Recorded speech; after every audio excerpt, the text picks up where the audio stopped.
I'm having a great talk with Sebastian Currier, composer, American composer, about a recording that I have just finished reviewing, a new recording put out a year or so ago of his piece, Deep Sky Objects, premiered by Musica Houston, an amazing ensemble run by composers, using some of certainly Houston's and the world's great musicians. And this recording is just absolutely first class, beautiful performance, very moving.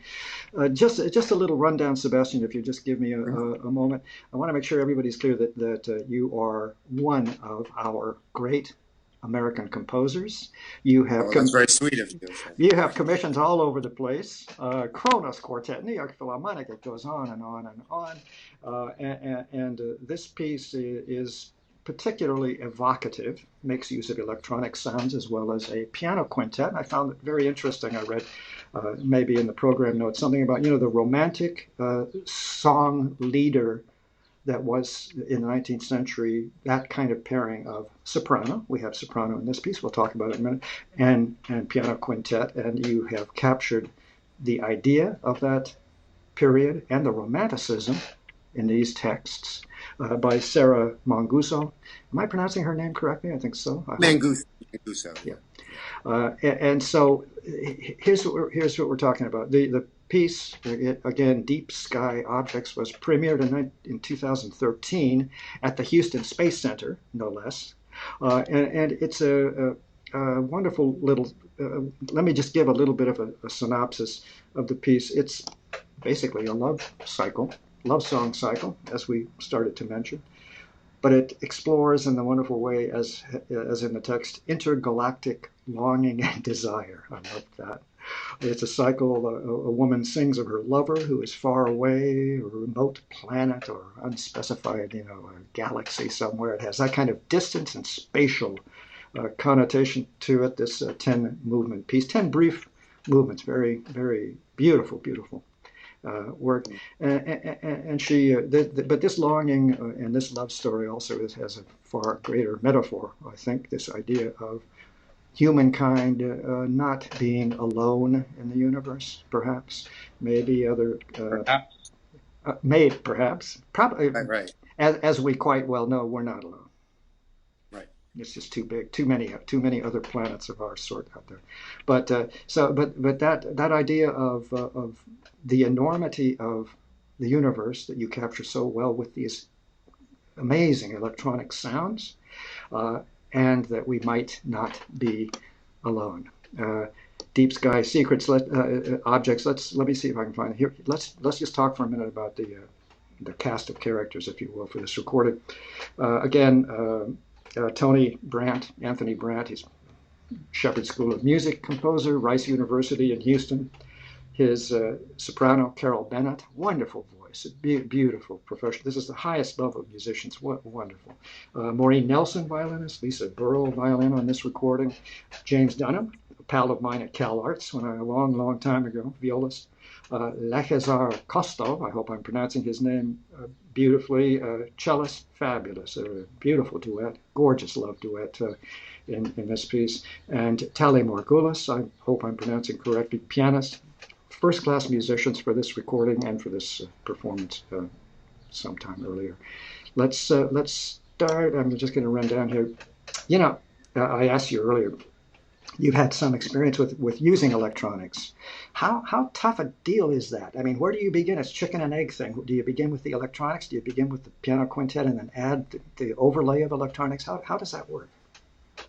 Well, I guess you begin first with having a clear concept because like different pieces would work differently in terms of how you do that. Yeah. So I was thinking about it at the same time, basically. I think probably for this, yeah, you sort of have to do both. But originally, to go back to the subject matter and so on, yes, that I was most 19th century song cycles are about longing and desire, right? I mean, Dichterliebe, Schöne Müller, and Winterreise, even the Tristan and Isolde when you get into the late 19th century and so on.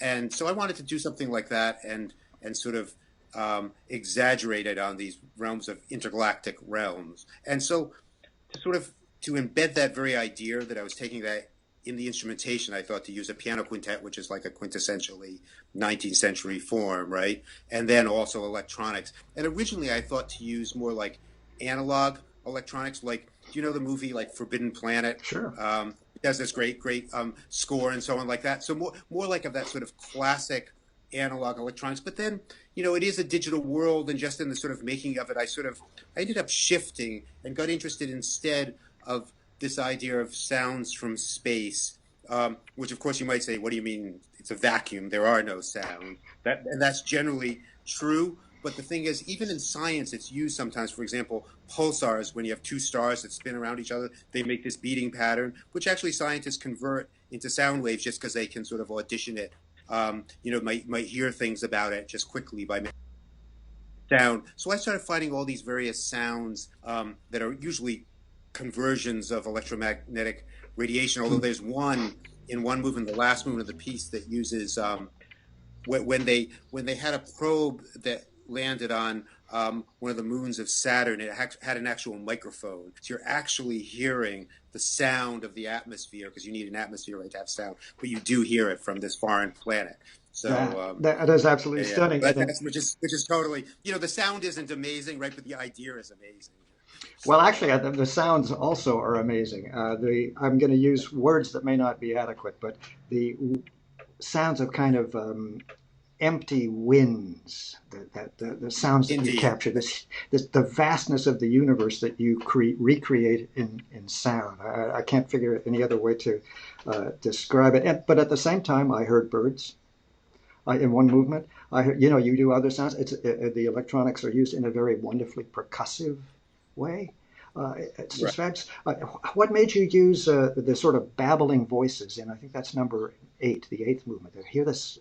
That's all. Only because I wanted that. That one had to do with numbers and so on. And so they're saying they're all numbers that sort of complex. Where you're not meant to hear the individual. Exactly. But it's Sarah's text. Has this long. I can't reproduce it exactly, because it's something like, it's a binary number, 011111 001010111, which was sort of fun to set, and that sort of gave me the idea of incorporating the numbers as part of the soundscape for that movement. And of course, it's always a little disturbing. That it creates a kind of unease in a way. The babble, the human babble. I suppose that's true. It's a stunning effect.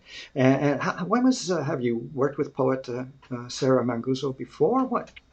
Yes, we've worked together now 3 times, actually. That was our second. So she's a friend, a fantastic writer. If you haven't read her, she's mostly known these days for her memoirs, although she's also a poet.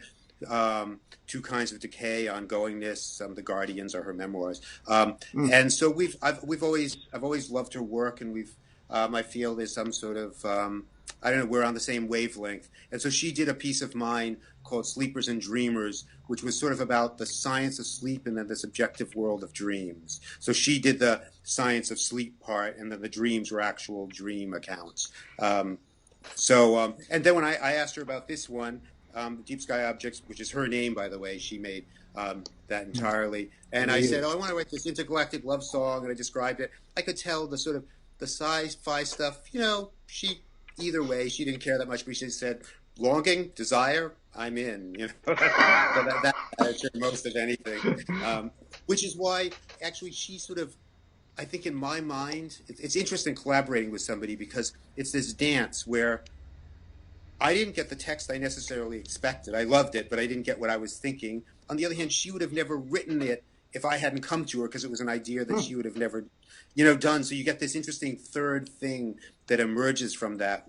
And so I had thought of something maybe more like sci-fi-like, but she sort of tended to keep it much more ambiguous, as you know, and vague, and not a lot of details of the sort that you might find in some sci-fi type text. So it was great. It was fun. But I enjoy that process, and particularly with her. And it's sort of exciting that something happens that you're not expecting. And her choice of title, I mean, the first thing I did was look it up. deep sky Yeah. objects. I mean, it is a term for the deepest, dark, most Yeah. the vastness of the universe. Uh, Indeed. Incredible. And also, Harvard people scare me a little bit. I'm just a Cal Arts guy, Ah, because yes, yes, you are.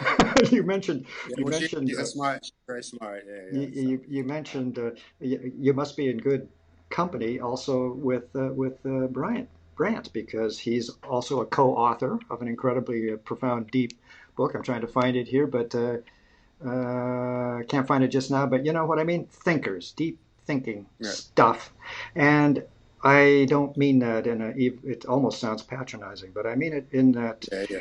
a work of art has so many levels, and this one, to be sure, speaks, as we mentioned already, to not to really the human condition, but Sure. also Yeah. the idea of as we've mentioned ad nauseum, the idea of being alone in the universe or not. And Right. I think what Right. I think what I liked the most about, as I said earlier, also the way you can create and have been able to create this idea of a vast space, um, whirling cosmic waves. I mean, and a little bit of R2D2, the fun little blips and bleeps. So in a way, Well, sure. Exactly. Yeah. Yeah. Yeah. Yeah. Yeah, and in absolutely. a way, the piece is light and heavy at the same time. You see what I mean? They're fun. Indeed. And you Yes. use forms. You use the waltz form. I was amazed when I first uh, heard that. Yes. And lullaby, a Brahmsian meter, the 2 versus 3. In that lovely. Oh, that's funny. I hadn't thought of that as a That, lullaby. But actually, I have another set of pieces just to show that you're on the right track. I just wrote a set for quartet called Etudes and Lullabies. So, ah, um, yeah, so I have a bunch of lullabies, actual lullabies. Yeah. and also to dispel the idea that the public is fearful about contemporary music. How gorgeous! I think it's the fifth movement, the cello and The soprano. space, Beautiful. right? The cello and piano. Cello piano, And that beautiful, right? Yeah, yeah, and that's when she's remembering the time when they're actually together, and of course, there's that weird thing when she says at the very end, the character says, it was so real, I know it was, and you feel when she says, I know it was, like she's doubting herself. Actually, do you know what I Yeah. mean? You don't say I know it was unless you're doubting yourself. Ah, So yeah, it's kind of interesting. interesting. And then But yeah, the movement's describing, very very clearly satellites, star, uh, that kind of thing. But the two movements that really caught me in terms of profundity were want, belief. oh, Those two movements. yes, not the very last, but the Yeah, two before the that. two before the very last, and also the way you have combined live sound and electro sound. It's That's why I asked just how tough this is, because it does obviously require a certain mastery. I mean, everything worked beautifully, tonalities, and as I've described, sounds that were living sounds, as I mentioned, the sound of birds. Am I wrong there? I mean, I heard birds. Oh no, there's actually no birds, but it's I No, mean no, yeah, yeah. but you know what I mean. Uh, Electronically yeah, creating that the sound, electronic. Yeah, where we, exactly. as listeners, we swear we're hearing something about birds, and I find avian imagery very profound. Also, there's something about birds, Yeah, yeah. dinosaurs, I love. I never thought of doing all people the with bird connection. sounds. They're obviously amazing sounds. Yeah. How are we doing time wise? Pretty close. We've talked about just about everything. I'm going to put up the review very soon at performingartsreview.net. I'm thrilled. I think I have Oh permission my. to put up at least one excerpt. I believe I have permission. Certainly. Yeah, yeah. Fine by me. Yeah. Okay, good. And now let's just kind of wind it down by asking what's next, because you have so many huge projects. What? Come on, can you tell me a secret or Yeah, two?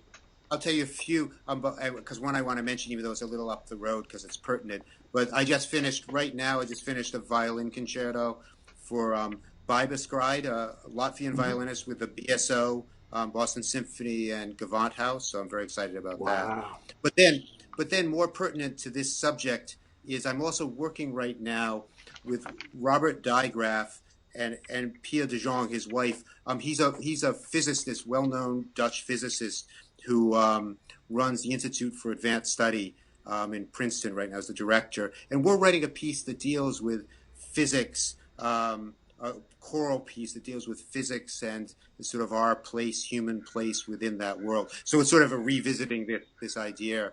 And in terms of some of the things you were saying with sound, one of the things I'm going to use is the sonification of the microwave background. It's like the sort of the Big Bang, when the universe was first formed, there were these radiation waves that have spread out, and they're still around us all over. I mean, all over the universe. And so some physicists and scientists have sonified those, and so I'm going to sort of Huh? use that basis. Which again, the sound is mostly like white noise, but I think the idea of it is very captivating to know that we're surrounded by our own past, by our own formation, is actually in the airwaves, right, all around us. Yeah, and I believe I just recently read that they have seen about as far back as in to the Big Bang as they have been able to get so far, and it's there still.